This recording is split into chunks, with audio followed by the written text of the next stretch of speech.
Kristen Cornegay, she was the African-American girl in the picture. Her parents were there at the table, and they were very excited that she was going to school. Do you guys remember that part? So they both passed away, both of her parents. So you can imagine her struggles. She got pregnant right after school. Both of her parents are gone, right? And then now she's living by herself at age 17 at the time. So, and I haven't followed up. I was really close with a lot of her brothers, and they spent a lot of time in and out of jail and stuff, but I was very, very close with that family, and I have not heard or seen from Crystal in a long time. But yeah, and then at the end, one of my favorite students, and he was eating a popsicle at the end. Did you guys see that? Yeah, his name's Jonathan Prophet.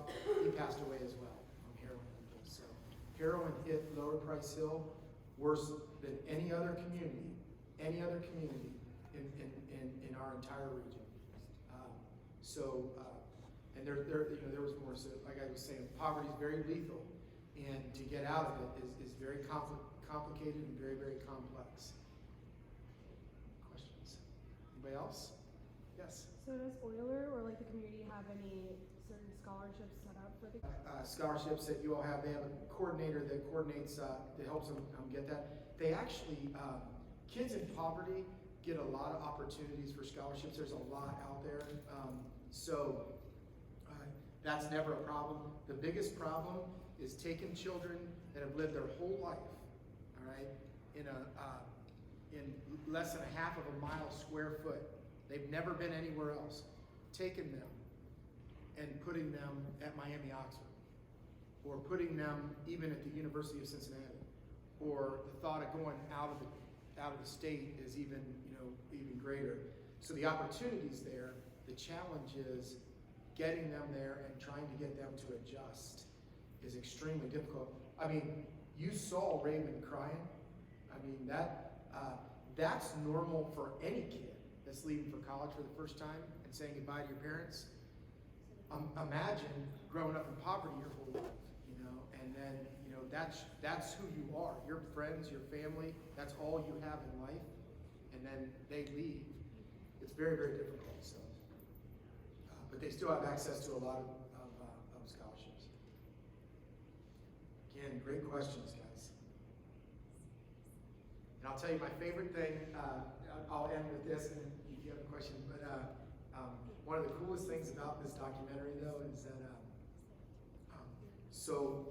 it's been over 5 years since it came out, I believe, and it's still playing all over the nation, like right now. So it's really cool because last weekend it aired on PBS in the Pacific Northwest. So I always know when it airs.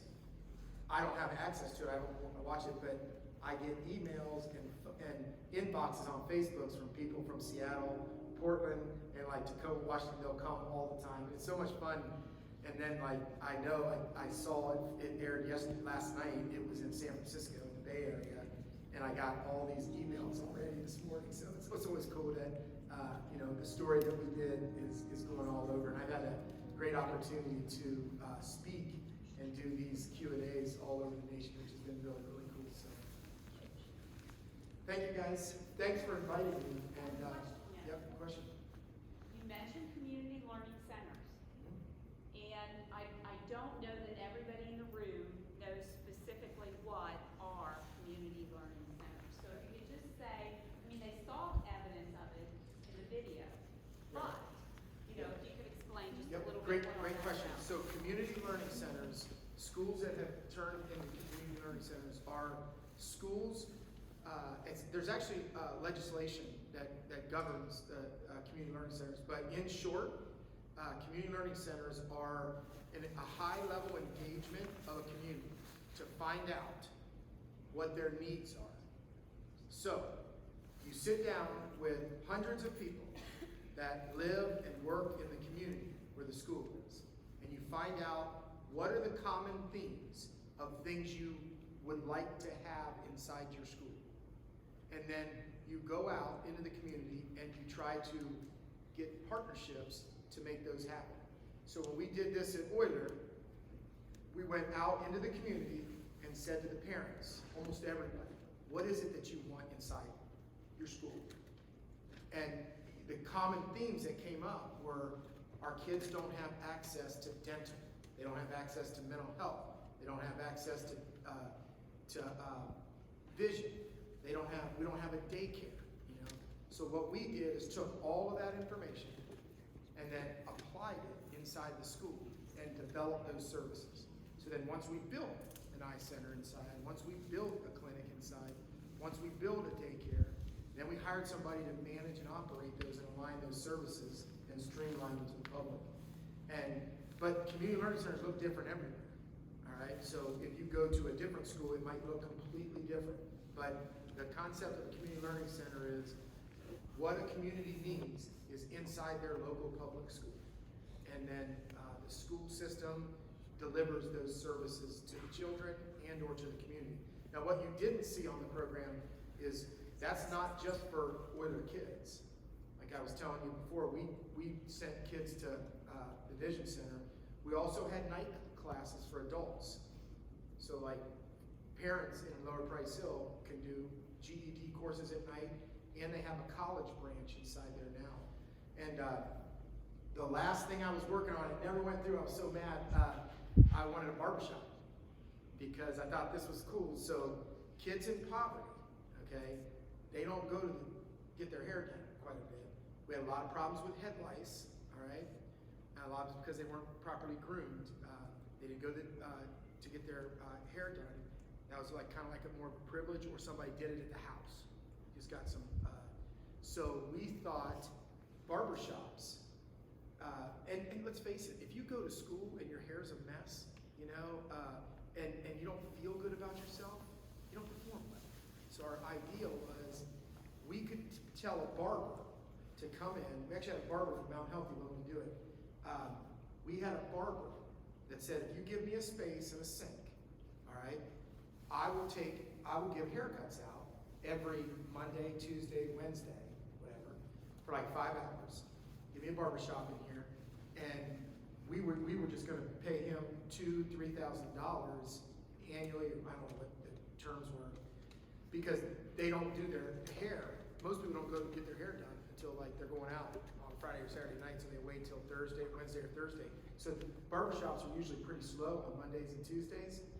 And the idea was we would have a barbershop. It would help with their personal hygiene, cut down on head lice, cut down on other things, and help with their self-esteem. And we never got it off the ground. So get one here. Great. Any other questions? Like knowing the outcome now, if you had gone, like if you could go back to Euler, like would you change anything you had done, knowing the outcome? Oh, what a great question. Would I change anything?